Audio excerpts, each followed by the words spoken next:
Be tough. I could be tougher than any human being you've ever seen. I'd be so tough. But you're never going to get a deal that way. So that's the way it goes. All right, one more question. Hey, I will respond to this. So look, for 4 years in the United States of America, we had a president who stood up at press conferences and talked tough about Vladimir Putin, and then Putin invaded Ukraine and destroyed a significant chunk of the country. The path to peace and the path to prosperity is maybe engaging in diplomacy. We tried the pathway of Joe Biden of thumping our chest and pretending that the President of the United States' words mattered more than the President of the United States' actions. What makes America a good country is America engaging in diplomacy. That's what President Trump is doing. Can I ask you? Sure. Yeah? Yeah. Okay.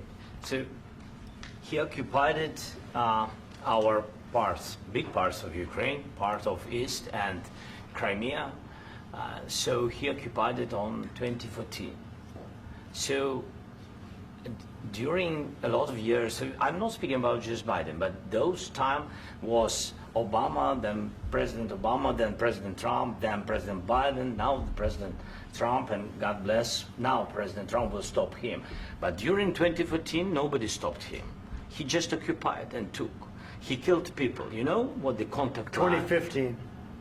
2014. 2014 and 2014. 2014. Yeah. So I was not here. Yeah, but that's exactly right. Yes, but during 2014 till 2022, yeah, the situation the same. The people have been dying on the contact line. Nobody stopped him. You know that we had conversations with him, a lot of conversations, my bilateral conversation, and we signed with him, me, like a new president. In 2019, I signed with him the deal. I signed with him, Macron and Merkel, we signed ceasefire. Ceasefire. All of them told me that he will never go.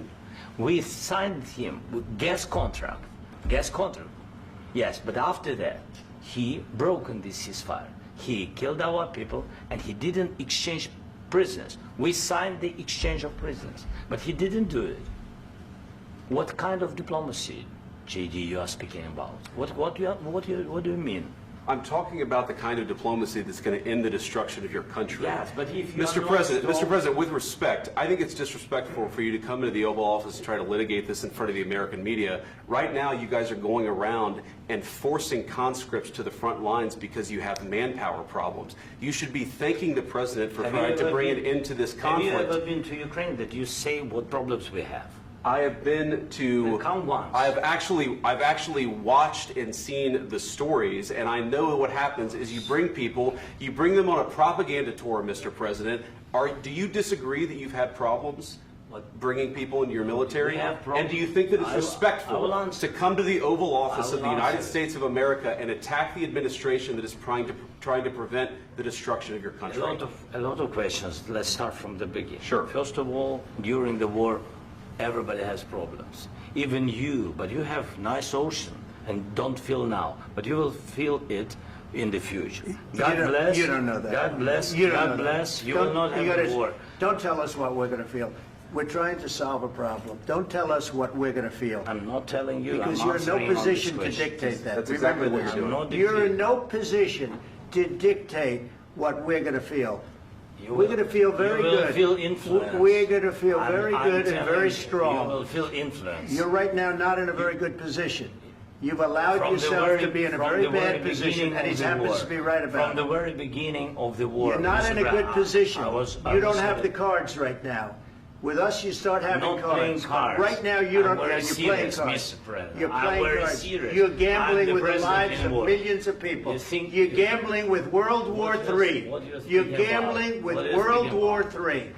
And what you're doing is very disrespectful to the country, this country, that's back to you, far more than a lot of people said they should have. Have you said thank you once? This a lot entire of meeting? times. No, in this Even entire today. meeting, have you said thank Even you? today. You went to Pennsylvania and campaigned for the opposition in October. Offer some words of appreciation for the United States of America and the president who's trying to save your country. Please, you think that if you will speak very loudly about the war, you He's can... not speaking loudly. He's not speaking loudly. Your country's in big trouble. Can I Wait a answer? minute. No, Can you've I done a lot answer? of talking. Your country is in big trouble. I know. You're not winning. I know. You're not winning this. You have a damn good chance of coming out okay because of us. Mr. President, we are staying in our country, staying strong from the very beginning of the war. We've been alone, and we are thankful. I said thanks you haven't in been this alone. cabinet, you and not been only alone. in this cabinet. We gave you, through I this said stupid president, $350 billion.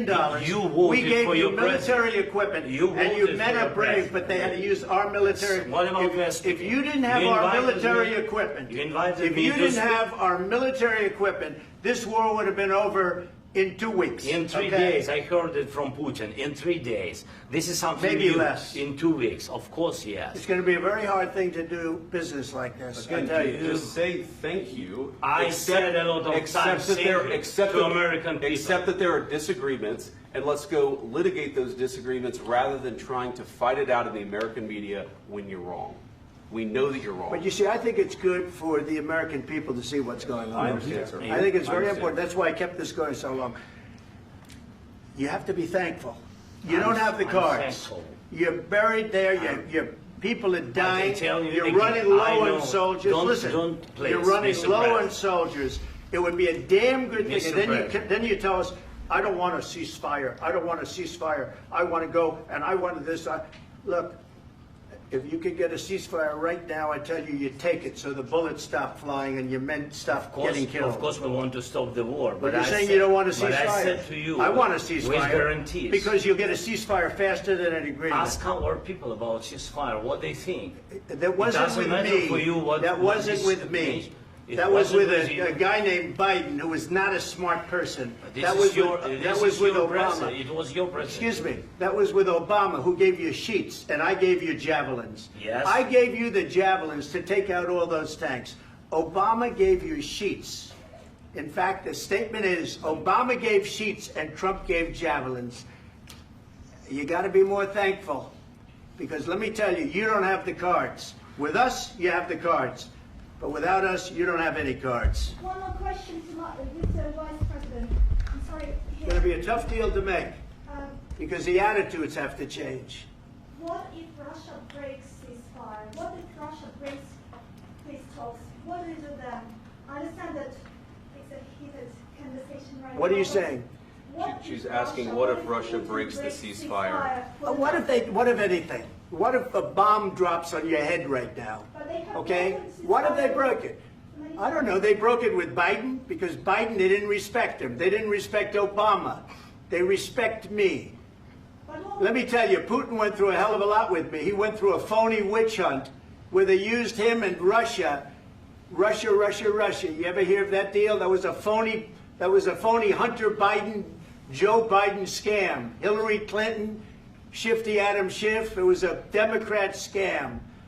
And he had to go through that. And he did go through it. We didn't end up in a war. And he went through it. He was accused of all that stuff. He had nothing to do with it. It came out of Hunter Biden's bathroom. It came out of Hunter Biden's bedroom. It was disgusting. And then they said, oh, the laptop from hell was made by Russia. The 51 agents. The whole thing was a scam. And he had to put up with that. He was being accused of all that stuff. All I can say is this. He might have broken deals with Obama and Bush, and he might have broken them with Biden. He did, maybe. Maybe he didn't. I don't know what happened. But he didn't break them with me. He wants to make a deal. I don't know if you can make a deal. The problem is, I've empowered you to be a tough guy. And I don't think you'd be a tough guy without the United States. And your people are very brave. But you're either going to make a deal or we're out. And if we're out, you'll fight it out. I don't think it's going to be pretty, but you'll fight it out. But you don't have the cards. But once we sign that deal, you're in a much better position. But you're not acting at all thankful. And that's not a nice thing. I'll be honest, that's not a nice thing. All right, I think we've seen enough. What do you think? Huh? This is going to be great television, I will say that. All right. We'll see what we can do about putting it together. Thanks. Can I need the back of the show? We'll see. I don't know. All right, guys, come on. Wait, hey, guys, come on. Let's move, please.